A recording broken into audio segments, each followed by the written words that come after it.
বিসমিল্লাহির রহমানির রহিম। Hello everyone, আসসালামু আলাইকুম। আমাদের আজকের আয়োজনে সবাইকে শুভেচ্ছা জানাচ্ছি। তো তার আগে যারা আমাদের চ্যানেলে নতুন আছেন তারা অবশ্যই আমাদের চ্যানেলটি সাবস্ক্রাইব করে দিবেন, আর আমাদের আজকের আয়োজনটি ভালো লাগলে একটি লাইক করে দিবেন। আমাদের আজকের আয়োজনটি হচ্ছে খুবই ইউনিকভাবে এবং খুবই সহজভাবে ডিম ভুনার রেসিপি তৈরি করে দেখাবো।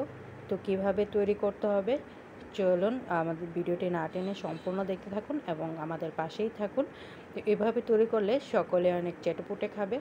গরম গরম ভাতের সঙ্গে পরিবেশন করে খেলে সকলে অনেক বেশি পছন্দ করবে।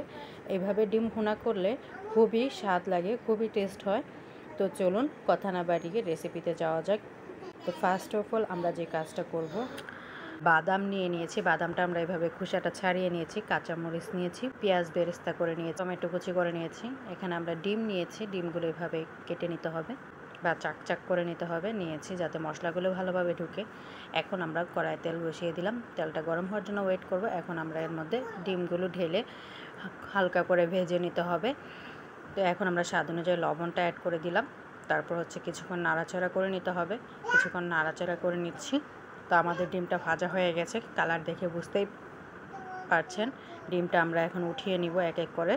তো ডিমটা ওঠানো হয়ে গেল, সেই তেলের মধ্যে আমরা দারচিনি, এলাচ, তেজপাতা দিয়ে দিচ্ছি। দিয়ে ভালোভাবে নাড়াচাড়া করে নিতে হবে। তো আমরা ভালোভাবে কিছুক্ষণ নাড়াচাড়া করে নিব। এখন আমরা যে কাজটা করব, কিছুক্ষণ নাড়াচাড়া করার পর এর মধ্যে আদা রসুন বাটা দিয়ে দিব। দিয়ে ভালোভাবে কিছুক্ষণ নাড়াচাড়া করতে হবে কিছুটা সময় নিয়ে। তো আমরা নাড়াচাড়া করে নিচ্ছি এবং ভালোভাবে কষিয়ে নিতে হবে বা ভুনা করে নিতে হবে। তো আমরা ভালোভাবে ভুনা করে নিচ্ছি।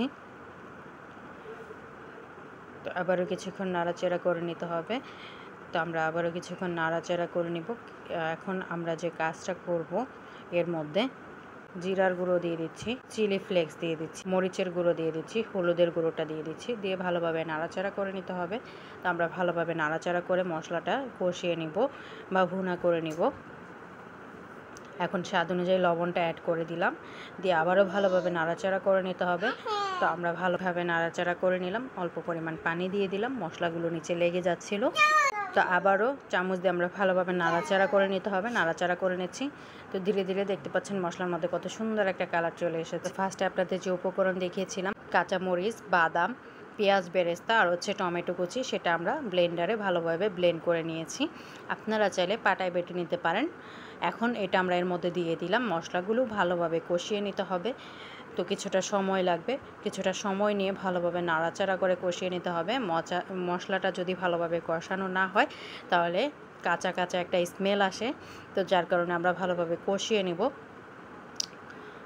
তো কিছুক্ষণ পরপরই অনবরত নাড়াচাড়া করতে হবে, না হলে নিচে লেগে যেতে পারে। তো আমরা অনবরত কিছুক্ষণ পরপরই নাড়াচাড়া করে নিচ্ছি। তো দেখতে পাচ্ছেন ধীরে ধীরে তেলগুলো উপরে উঠে আসছে, তার মানে আমাদের মশলাটা প্রায় কষানো হয়ে গেছে। এখন আমরা যে কাজটা করব, কিছুক্ষণ পর এগুলোর মধ্যে আমরা ডিমগুলো দিয়ে দিব। তো এর আগ পর্যন্ত একটু নাড়াচাড়া করে নিচ্ছি।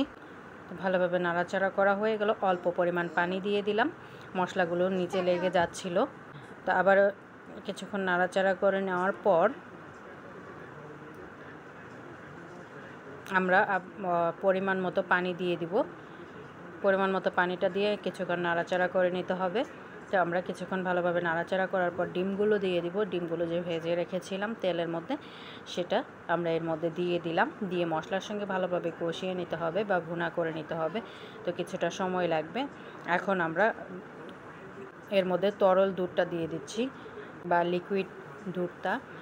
তো দুধ দিলে ফ্লেভারটা আরও বেশি ভালো লাগে এবং খেতে খুবই মজা লাগে, যার কারণে আমরা এখানে দুধটা দিয়ে দিলাম। তো দেখতে পাচ্ছেন মশলার কালার দেখে বুঝতে পারছেন যে খেতে কত টেস্ট হবে। এখন আমরা ঢাকনা দিয়ে ঢেকে দিব এবং কিছুক্ষণ পর 2 থেকে 3 মিনিট পর ঢাকনাটি উঠিয়ে নিতে হবে এবং আবার একটু নাড়াচাড়া করে নিতে হবে। তো ভালোভাবে নাড়াচাড়া করে নিলাম আমরা। আবারও কিছুক্ষণ ঢাকনা দিয়ে রেখে দিব এবং কিছুক্ষণ পর ঢাকনাটি উঠিয়ে নেব। তো ভালোভাবে নাড়াচাড়া করা শেষ আমাদের।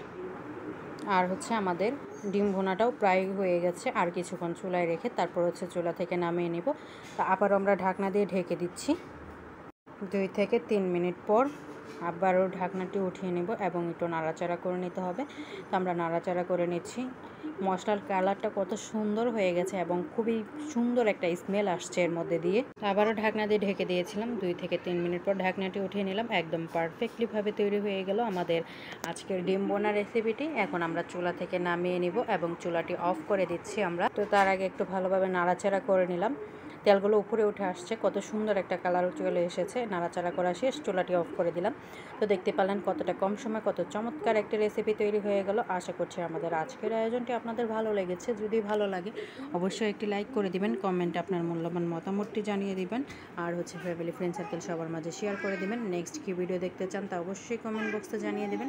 তো যারা যারা এখনও আমাদের চ্যানেলটি সাবস্ক্রাইব করেনি তারা অবশ্যই আমাদের চ্যানেলটি সাবস্ক্রাইব করে পাশে থাকা বেল আইকনটি বাজিয়ে দিবেন, যাতে নতুন কোনো রেসিপি ছাড়লে আপনার ফোনে নোটিফিকেশনটি চলে যায় এবং আপনারা আমাদের রেগুলার ভিডিওগুলো দেখতে পারেন।